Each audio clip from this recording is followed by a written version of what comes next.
वंदे मातरम। बहुत स्वागत है आप सभी का नेटवर्क 10 पर और आपके साथ मैं हूं मनीषा शर्मा। शुरुआत करेंगे पश्चिमांचल लाइव की, लेकिन उससे पहले राजस्थान से बड़ी खबर मिल रही है, वो आपको बताएं। कांग्रेस विधायक गणेश घोगरा का इस्तीफा। एमएलए यूथ कांग्रेस प्रदेश अध्यक्ष गणेश घोगरा का इस्तीफा। मुख्यमंत्री अशोक गहलोत को उन्होंने इस्तीफा अपना भेजा है। राज्य सरकार के कामकाज से नाराज होकर इस्तीफा दिया है। तो लगातार आपको बताएं कि कई राज्यों में जो कांग्रेस है उसको झटके मिलते जा रहे हैं। अभी अगर हम गुजरात की भी बात करें तो गुजरात में भी पाटीदार नेता, एक बड़े चेहरे हार्दिक पटेल, उन्होंने भी नाराजगी जताते हुए अपने पद से इस्तीफा दिया। कांग्रेस पार्टी को बड़ा झटका लगा। और यहाँ पर राजस्थान की अगर बात करें तो यहाँ पर भी अशोक गहलोत को इस्तीफा भेजा गया है। राज्य सरकार के कामकाज से नाराज होकर इस्तीफा दिया है। तो एक के बाद एक कांग्रेस पार्टी को बड़े झटके लग रहे हैं। आपको बताएं कि मुख्यमंत्री अशोक गहलोत को इस्तीफा भेजा गया और राज्य सरकार के कामकाज से नाराज होकर इस्तीफा उन्होंने दिया। तो कांग्रेस विधायक गणेश घोगरा का इस्तीफा, और इसी के साथ कांग्रेस को बड़ा झटका भी लगा है। एमएलए यूथ कांग्रेस प्रदेश अध्यक्ष गणेश घोगरा ने पार्टी से नाराज होकर, उनके कामकाज से नाराज होकर इस्तीफा दिया है।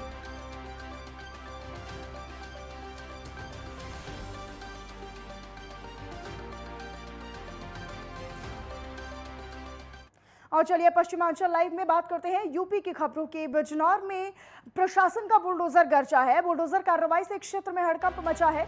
1 दर्जन से ज्यादा दुकानों पर कार्रवाई हुई है। दुकानों को तोड़कर कब्जा मुक्त करा दिया गया है। अफजलगंज क्षेत्र के गांव कासमपुर गढ़ी में ये एक्शन देखने को मिला। जिले में अवैध कॉलोनी बनाने वाले पर भी कार्रवाई होगी। तो लगातार एक्शन मोड में जो बुलडोजर कार्रवाई है वो होती नजर आ रही है। नगर पालिका समेत प्रशासन की टीमें कार्रवाई करेंगी। भूमाफिया से मुक्त कराई जाएंगी सरकारी जमीनें। बिजनौर में प्रशासन के निशाने पर भूमाफिया लगातार हैं और किसी भी तरह की कोई भी लापरवाही या फिर कोताही प्रशासन की तरफ से नहीं बरती जा रही है। बिजनौर में प्रशासन का एक बार फिर से बुलडोजर गरजा है। बुलडोजर कार्रवाई हुई है और ये तस्वीरें आपको लगातार कार्रवाई के दौरान की दिखा रहे हैं। और इलाके में हड़कंप भी मचा हुआ है जब से बुलडोजर एक्शन मोड में नजर आया है। दुकानों को तोड़कर कब्जा मुक्त करा दिया गया है। जितने भी सरकारी जमीनों पर अवैध निर्माण या फिर अवैध तरीके से कब्जा किया हुआ था उन सबको हटा दिया गया है और इलाके में हड़कंप मचा हुआ है। 1 दर्जन से ज्यादा दुकानों पर यह कार्रवाई हुई है। तो दुकानों को तोड़कर कब्जा मुक्त कराई गई है सरकारी जमीनें। लेकिन इसी बीच सवाल ये भी है कि आखिरकार इस तरह के जो कब्जे हैं वो क्यों किए जाते हैं, और कहीं ना कहीं उन्हीं को सबक सिखाने के लिए योगी सरकार का जो बुलडोजर है अब वो कार्रवाई में है, अब वो एक्शन मोड में है। बिजनौर से जानकारी आपको दे रहे हैं। बिजनौर में एक बार फिर से प्रशासन का जो बुलडोजर है वो एक्शन मोड में आया है, वो गरजा है। 1 दर्जन से ज्यादा दुकानें ऐसी हैं जिनको खाली करवा दिया गया है, जिनको हटाया गया है और कब्जा मुक्त जो सरकारी जमीनें हैं वो करा दी गई हैं। बुलडोजर कार्रवाई से क्षेत्र में, इलाके में हड़कंप भी मचा हुआ है। 1 दर्जन से ज्यादा दुकानों पर यह कार्रवाई की गई है। तो लगातार देखिए बिजनौर में प्रशासन के निशाने पर भूमाफिया है और किसी भी तरह की कोई भी ढील सरकार या फिर प्रशासन की तरफ से नहीं दी जा रही है, किसी तरह की कोई रियायत नहीं।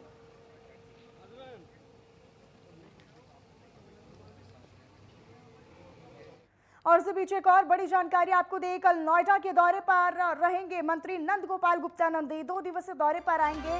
औद्योगिक विकास मंत्री तीनों प्राधिकरण के सीईओ के साथ मुलाकात करेंगे, मीटिंग करेंगे और कई अहम मुद्दों पर बातचीत भी होनी संभव है। तीनों प्राधिकरण के सीईओ के साथ वो मीटिंग करेंगे, बैठक करेंगे। तो बड़ी जानकारी आपको दे रहे हैं, कल नोएडा के दौरे पर रहेंगे मंत्री नंद गोपाल गुप्ता नंदी। 2 दिवसीय दौरे पर आएंगे औद्योगिक विकास मंत्री और यहाँ पर वो अपने दौरे के दौरान तीनों प्राधिकरण के सीईओ के साथ मीटिंग भी करेंगे। तो कई जो औद्योगिक हस्तियां हैं वो भी शामिल रह सकती हैं, जो बड़े उद्योगपति हैं वो भी शामिल रह सकते हैं। तीनों प्राधिकरण के सीईओ के साथ मीटिंग होगी। कल नोएडा के दौरे पर मंत्री नंद गोपाल गुप्ता नंदी रहेंगे और उनका ये दौरा कई मायनों में खास, लेकिन सबसे ज्यादा इसलिए खास क्योंकि उद्योग जगत में जितनी भी तमाम जो बड़ी हस्तियां हैं वो भी उनके साथ मीटिंग करेंगे। तो कल नोएडा के दौरे पर मंत्री नंद गोपाल गुप्ता नंदी रहेंगे। यहाँ पर वो 2 दिवसीय दौरे पर औद्योगिक मंत्री आएंगे और उनका ये दौरा इसी लिहाज से खास क्योंकि औद्योगिक मंत्री हैं और ऐसे में नोएडा एक कॉरपोरेट हब है, औद्योगिक का क्षेत्र है और ऐसे में किस तरीके से और उद्योग को मजबूत किया जाए, सुदृढ़ किया जाए, उसको लेकर कहीं ना कहीं उनका ये दौरा खास माना जा रहा है। राजकुमार चौधरी हमारे सहयोगी हमारे साथ फोन लाइन पर जुड़ चुके हैं। राजकुमार, किस लिहाज से उनके दौरा समझा जाए? 2 दिवसीय दौरे पर नंद गोपाल नंदी आ रहे हैं कल से। मनीषा, बिल्कुल निश्चित तौर पर कैबिनेट की बैठक जिस तरीके से उत्तर प्रदेश की राजधानी लखनऊ में हुई है, उसके बाद जनपद गौतम बुद्ध नगर की यदि बात करें तो यहाँ पे नोएडा, ग्रेटर नोएडा और यमुना विकास प्राधिकरण तीनों ऑटोनॉमस बॉडी हैं। और इस समय प्रधानमंत्री की बहुत महत्वाकांक्षी योजना जो जेवर का एयरपोर्ट बनना है, उसके अलावा उत्तर प्रदेश के मुख्यमंत्री का जो ड्रीम प्रोजेक्ट है फिल्म सिटी, और तमाम जो बड़ी इंडस्ट्री हैं वो सब यमुना एक्सप्रेसवे के किनारे पे स्थापित होनी है। तमाम तरह की योजनाएं यहाँ पे चल रही हैं। जिन योजनाएं हैं उन योजनाओं को किस तरीके से, क्योंकि अगर बात की जाए नोएडा, ग्रेटर नोएडा और यमुना की, तो जनपद गौतम बुद्ध नगर उत्तर प्रदेश ही नहीं बल्कि पूरे देश का ऐसा जिला है कि जहाँ पे पूरी दुनिया के लोग रहते हैं। अगर होंडा सील की बात करें, सैमसंग की बात करें, तमाम बड़ी कंपनियों के प्रोजेक्ट यहाँ पे चल रहे हैं। और एक ऑफिशियल प्रोजेक्ट जो आ रहा है, ऑफिशियल जो ये दौरा है नंद गोपाल नंदी का, औद्योगिक विकास मंत्री हैं, तो वो नोएडा प्राधिकरण और ग्रेटर नोएडा प्राधिकरण के यानी अलावा राजकुमार जी, देखिए साफ तौर पर ये भी समझा जाए कि योगी 2.0 सरकार आने के बाद मुख्यमंत्री खुद एक्शन मोड में है और सभी विभागों के सभी मंत्रालयों को, सभी मंत्रियों को उनकी तरफ से हमेशा एक्शन मोड में रहने की हिदायत दी जाती है। और उसी का नतीजा है कि जो मंत्री हैं वो अपने मंत्रालय के समक्ष सारी तैयारियों में जुटे हुए हैं और कहीं ना कहीं उन पर पैनी नजर भी बनाए हुए हैं। बिल्कुल मनीषा, निश्चित तौर पर उत्तर प्रदेश की बात की जाए तो उत्तर प्रदेश में अगर औद्योगिक विकास मंत्रालय के अधीन आने वाली ऑटोनॉमस बॉडी और औद्योगिक संस्थाओं की या औद्योगिक संस्थाओं को चलाने वाली संस्थाओं की अगर बात की जाए तो तकरीबन 8 विकास प्राधिकरण ऐसे हैं कि जिनको हम औद्योगिक विकास अधिनियम के तहत कह सकते हैं। वो सारे नंद गोपाल नंदी के अधिकार क्षेत्र में हैं, उनके मंत्रालय के क्षेत्र में है। नोएडा आने का जो उनका मकसद है वो नोएडा प्राधिकरण की सीईओ रितु महेश्वरी, ग्रेटर नोएडा प्राधिकरण के जो मुख्य कार्यपालिक अधिकारी हैं अभी सुरेंद्र कुमार, उसके अलावा अगर यमुना विकास प्राधिकरण के सीईओ की बात की जाए तो अरुण वीर सिंह, इन तीनों के साथ एक बैठक करके अभी तक की जो गतिविधियां चली हैं उनको कहां तक पहुंची हैं, उनका क्या अपडेट है, ये सारी जो व्यवस्थाएं हैं इन व्यवस्थाओं को समझने का प्रयास करेंगे और आगे किस तरीके से इस औद्योगिक विकास योगी सरकार का हर एक कैबिनेट मंत्री प्रगति रिपोर्ट पर कहीं ना कहीं एक्टिव नजर आ रहे हैं और उसी का नतीजा है कि समय समय पर जो तमाम मंत्री हैं योगी कैबिनेट के, वो अपने विभागवार तरीके से अपने मंत्रालय के हिसाब से वो दौरे भी करते हैं और कहीं ना कहीं प्रगति रिपोर्ट भी वो हासिल करते रहते हैं। राजकुमार जी, बहुत धन्यवाद आपका इस तमाम जानकारी और अपडेट के लिए। गाजियाबाद से अगली जानकारी आपको दे जा पर रोटरी डिस्ट्रिक्ट हेरिटेज की तरफ से लगातार सरकारी स्कूली छात्राओं को, जो छात्राएं दूर दराज से किराए ना होने के कारण पैदल पढ़ाई के लिए स्कूल आया करती थी, उन सभी स्कूलों में 9वीं कक्षा से लेकर 12वीं कक्षा तक की छात्राओं को चिन्हित करते हुए साइकिल वितरित की जा रही है, जिससे कि छात्राओं को पढ़ाई में बाधा ना आए, परेशानी ना हो। और इसी कड़ी में आज रोटरी क्लब की तरफ से डिस्ट्रिक्ट हेरिटेज सेंटर पर गाजियाबाद के बीचों बीच मौजूद कन्या वैदिक छात्रा विद्यालय के अंदर 50 छात्राओं को चिन्हित करते हुए आज साइकिल वितरित समारोह रखा गया था। और आपको बताएं कि समारोह में 50 छात्राओं को साइकिल वितरित की गई, जहां एक तरफ छात्राओं के चेहरे खिले हुए नजर आए तो वहीं दूसरी तरफ शहर के विधायक अतुल गर्ग भी इस प्रोग्राम में, इस कार्यक्रम में उपस्थित रहे। बताते चलें आपको कि रोटरी डिस्ट्रिक्ट क्लब की तरफ से 2175 साइकिल जिले की हर एक छात्रा विद्यालय के अंदर 9वीं कक्षा से 12वीं कक्षा तक के दूर दराज से आने वाली सभी छात्राओं को साइकिल वितरित करने का टारगेट रखा गया है, जिसमें लगातार ये कार्यक्रम आयोजित करते हुए डिस्ट्रिक्ट प्रेसिडेंट की तरफ से छात्राओं को साइकिल उपलब्ध कराई जा रही है। यहाँ के जो गवर्नर हैं हमारे अशोक जी के, उनको मैं बहुत बहुत साधुवाद देता हूँ कि उन्होंने इतनी अच्छी कल्पना करी कि बच्चियों के हाथ में जब साइकिल जाएगी तो उनमें कितना आत्मसम्मान, आत्मस्वाभिमान और उनको जो प्रसन्नता होगी। और ये एक तरीके से ग्रीन रेवोल्यूशन की तरफ एक बच्चों के द्वारा उठाया हुआ पहला कदम होगा कि ये पॉल्यूशन फ्री ट्रांसपोर्ट की तरफ ये आगे बढ़ेंगे और उसका महत्व भी समझेंगे। मेरठ से अगली खबर आपको बताएं, जहां पर सर्किट हाउस में महिला जन सुनवाई और जागरूकता चौपाल का आयोजन हुआ और इस दौरान कार्यक्रम में उत्तर प्रदेश राज्य महिला आयोग की उपाध्यक्ष सुषमा सिंह ने सुनवाई की। आपको ये भी बताएं कि इस दौरान समस्या सुनते ही मौके पर उनका समाधान भी किया गया, जबकि इस कार्यक्रम में 15 से ज्यादा विभागों के अधिकारी मौजूद रहे।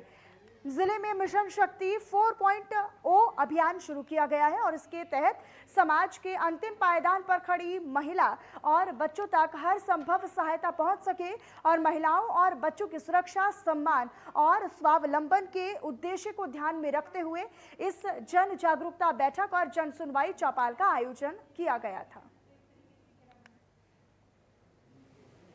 कंप्यूटर ऑपरेटर का जो मामला सामने आया है, अभी डोडा के अधिकारी को बुलाया गया है, वो उसमें पूरा देख रहे हैं। इसी को मैंने जो हमारे नोडल अधिकारी हैं आज की जन सुनवाई के, आज की चौपाल में कौन-कौन से मसले हैं?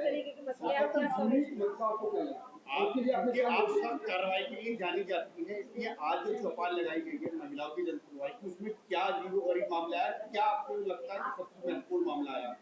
क्या निर्देश दिया आपने? थोड़ा सा मैं आप लोगों से निवेदन करूंगी, किसी भी पीड़िता के मामले को अजीबोगरीब आप ना मानें, क्योंकि पीड़िता पहले से ही पीड़ित है, हमें उसका मान सम्मान करना चाहिए। मैं भी आपसे निवेदन ही कर रही हूँ। दूसरा विषय ये है कि ऐसी पीड़िताएं जिनके बच्चों को भी हम सरकार की योजनाओं के साथ जोड़ के मूलभूत अधिकार जो हमारा शिक्षा का है, मेरा वो भी एक काम रहता है। केवल पीड़िता की मदद करना हमारा काम नहीं है, पीड़िता के साथ उसके परिवार में जो अव्यवस्थाएं और सरकार की योजनाओं से हम कैसे जोड़ सकते हैं, उस पर भी मैं काफ़ी काम करती हूँ। और मेरी शैली इसलिए आप लोग बोल रहे हैं कि सख्त है, क्योंकि हम ये कर सकते हैं और मैं टाइम बाउंड होकर काम करना पसंद करती हूँ। तो जैसे कि वन स्टॉप सेंटर में कल नया आरओ लग गया है। फिरोजाबाद से अगली खबर आपको बताएं, जहां पर जिला कारागार में जेल अधीक्षक आनंद सिंह की अनोखी पहल देखने को मिली।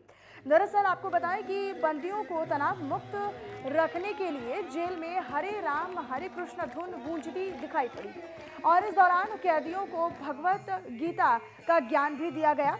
इस मौके पर वृंदावन से आई इस्कॉन मंदिर की टीम ने भजन भी सुनाए। आपको ये भी जानकारी दें कि जिला कारागार में सजा काट रहे सभी महिला और पुरुष कैदियों को संकीर्तन और भगवत गीता के माध्यम से ज्ञान देकर उनके विचारों को बदलने का काम किया गया, जबकि इसी दौरान टीम की तरफ से बताए गए भगवत गीता के ज्ञान अनुसरण कर संकीर्तन और भजनों पर कैदी थिरकते हुए भी दिखाई दिए।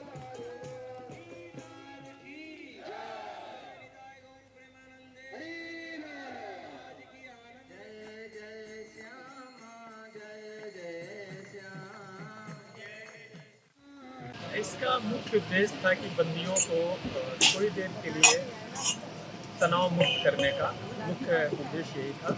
और हमारी ये जो इस्कॉन मथुरा वृंदावन से टीम आई थी, ये काफ़ी व्यस्त रहते हैं। पिछले 6 महीने से हम लोग लगातार संपर्क में थे और उन्होंने अपना समय दिया बंदियों के लिए। हम लोगों का सौभाग्य है कि 1 घंटे 2 घंटे के लिए हम बंदियों को पूरी अपराध और तनाव की दुनिया से बिल्कुल अलग ले जा करके उनको फ्रेश और सकारात्मक सोच उनकी विकसित करने में सफल है। और वहीं आगरा से अगली खबर आपको बताएं, जहां पर विश्व संग्रहालय दिवस के मौके पर ताजमहल में पेंटिंग प्रतियोगिता का आयोजन किया गया और इस प्रतियोगिता में कई स्कूलों के छात्र छात्राओं ने प्रतिभाग किया और साथ ही बच्चों ने कागज पर विरासत की अमूल्य छाप दर्शाई। इस दौरान बच्चों ने पेंटिंग प्रतियोगिता के माध्यम से स्मारकों को सहेजने का संदेश भी दिया।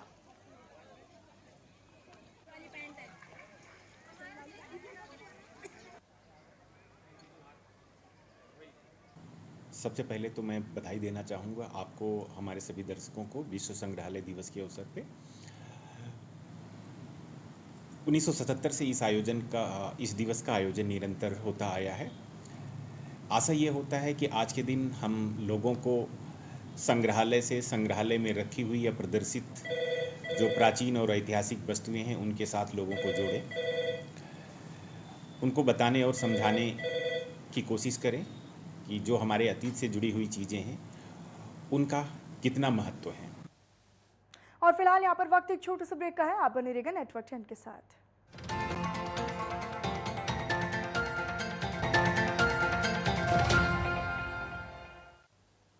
और चलिए ब्रेक के बाद एक बार फिर से आप सभी का बहुत स्वागत है। जो करते हैं पश्चिमांचल लाइव बुलेटिन में कुछ और खबरों की तरफ।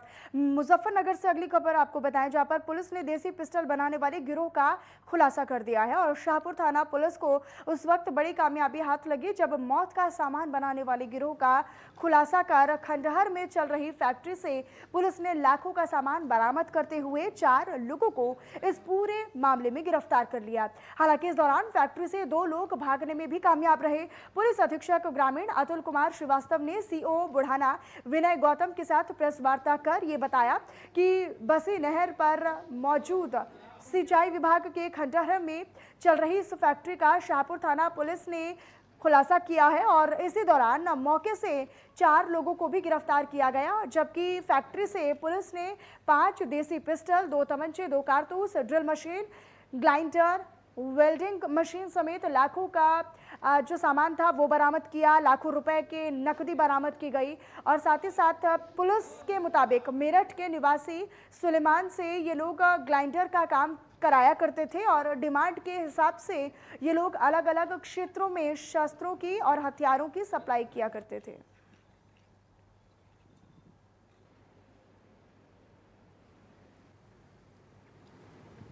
ऑपरेशन पताल के तहत वरिष्ठ पुलिस अधीक्षक महोदय द्वारा अवैध शस्त्रों के निर्माण की रोकथाम के लिए सीओ बुढ़ाना के नेतृत्व में एक टीम का गठन किया था, जिसमें एसओ शाहपुर और उनकी पूरी टीम थी। आज इसने सफलतापूर्वक कार्रवाई करते हुए एक पिस्टल बनाने की फैक्ट्री पकड़ी है, जिसमें 4 अभियुक्तों को गिरफ्तार किया है और इनके कब्जे से 5 बनी हुई पिस्टल, 2 तमंचे, कारतूस और बड़ी संख्या में शस्त्र बनाने के उपकरण और बने हुए शस्त्र बरामद किए गए हैं। मैनपुरी की कुरावली थाना पुलिस ने जनपद भर में आईपीएल सट्टा खिलवाने का अवैध व्यापार करने वाले गैंग के 6 सदस्यों को धर दबोचा है। आपको बताते चले कि पकड़े गए आरोपियों के पास से पुलिस ने 12,950 रुपए नकद, 7 मोबाइल फोन, एटीएम कार्ड और क्रेडिट कार्ड भी बरामद किए हैं। और आपको ये भी जानकारी दें कि पकड़े गए आरोपी कुरावली कस्बे में अमन शू स्टोर और मैन एसेसरीज की दुकान में बैठकर जनपद भर के लोगों से फ़ोन से संपर्क कर सट्टा लगवाते थे। और इस पूरे मामले में फ़ोन पे और गूगल पे के माध्यम से अपने खाते में पैसे ट्रांसफ़र कराए जाते थे और जीतने के बाद उनके खातों में ही पैसा वापस किया जाता था। इसके बाद कमाए गए पैसों को सभी गैंग के सदस्य आपस में बांट लिया करते थे। पुलिस ने सभी 6 आरोपियों को गिरफ्तार कर पूछताछ के बाद जेल भेजने की कार्रवाई की है।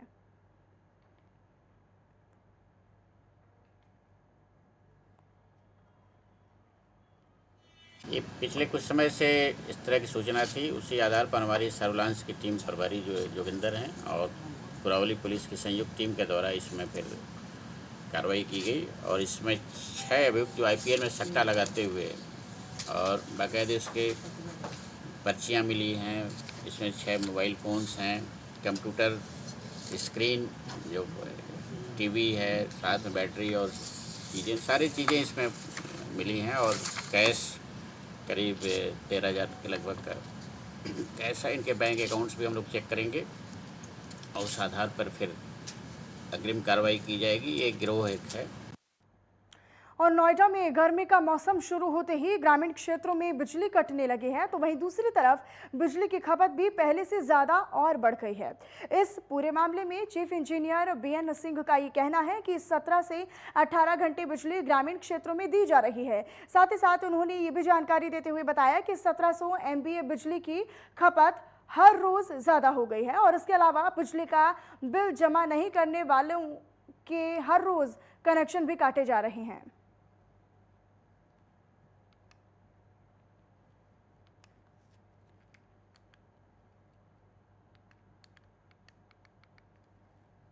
तो नोएडा में ज़िले में आपको बताएं कि लगातार जो खपत है वो भी बढ़ रही है, डिमांड भी बढ़ रही है बिजली की।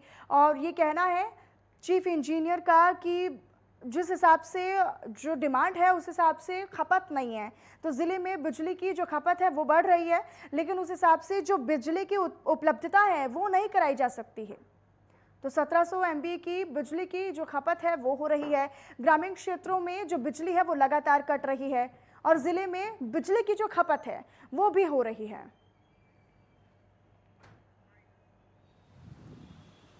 निश्चित रूप से गर्मियाँ अपने पीक पर हैं और बिजली की डिमांड बढ़ी हुई है। इसमें डेली हम लोग मॉनिटर करते हैं डिमांड। तो अभी कल की बात करें तो कल 1771 MVA गौतम बुद्ध नगर की डिमांड गई हुई है। तो ऐसे में चैलेंजेस बढ़ गए हैं। हमारे आदमी अलर्ट हैं, हमने कंट्रोल रूम बना रखा है। हमारी 24/7 की गैंग है जो हर समय तैनात है किसी भी ब्रेकडाउन में, किसी भी फॉल्ट में, जिससे कि उसको मिनिमम टाइम में हम एडजस्ट कर दें।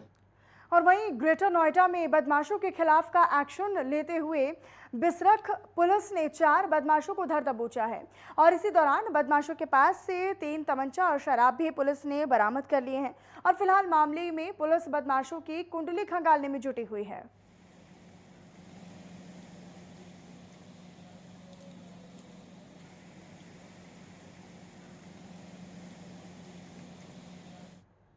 बागपत से अगली खबर आपको बताएं, जहां पर जिला स्तरीय विकास और निगरानी समिति की बैठक में सांसद डॉक्टर सत्यपाल सिंह की मौजूदगी में सांसद प्रतिनिधि प्रदीप ठाकुर ने जनपद के आला अधिकारियों पर भ्रष्टाचार के आरोप लगाए और इसी दौरान एक विभाग के भ्रष्टाचार के ब्यौरे को देखते हुए सबके सामने उसको रखा, जिस पर खुद सांसद को भी ये कहना पड़ा कि वो खुद इस बाबत मुख्यमंत्री से वार्ता करेंगे, बात करेंगे।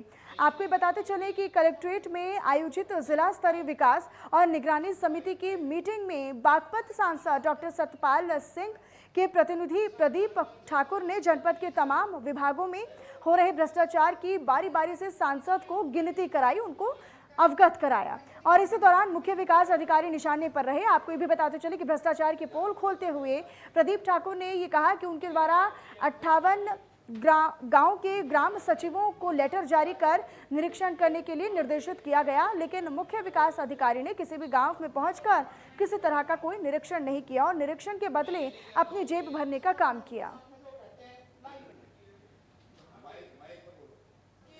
हमारे इस केवल उत्तर प्रदेश के अंदर 2.41 करोड़ शौचालय बनाए गए हैं। तो ऐसा कोई गरीब नहीं बचे।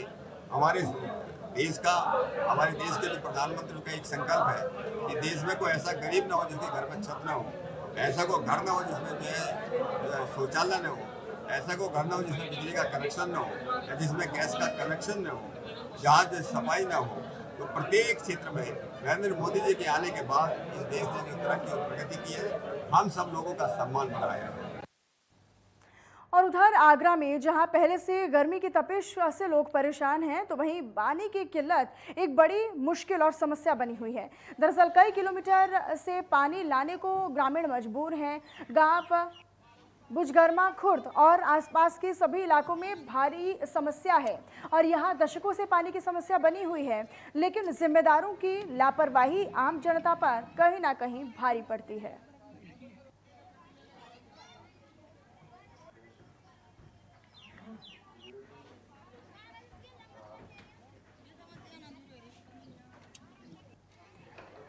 तो एसडीएम ने भी निश्चित तौर पर लोगों को चेतावनी दे दी है। तहसील परिसर ना खाली कराने पर आगे कार्रवाई की जाएगी। तो यूपी के गाजियाबाद का ये पूरा मामला है। मोदी नगर में लोगों को की किल्लत से जूझना पड़ रहा और यही नहीं बल्कि ये जो समस्या है पानी की, वो अब से नहीं है बल्कि सदियों पुरानी है। लेकिन सवाल यही कि आखिरकार जिम्मेदार लोग अपनी जिम्मेदारी से क्यों कतराते हैं और कोई इस पर जिम्मेदारी क्यों नहीं तय करता है।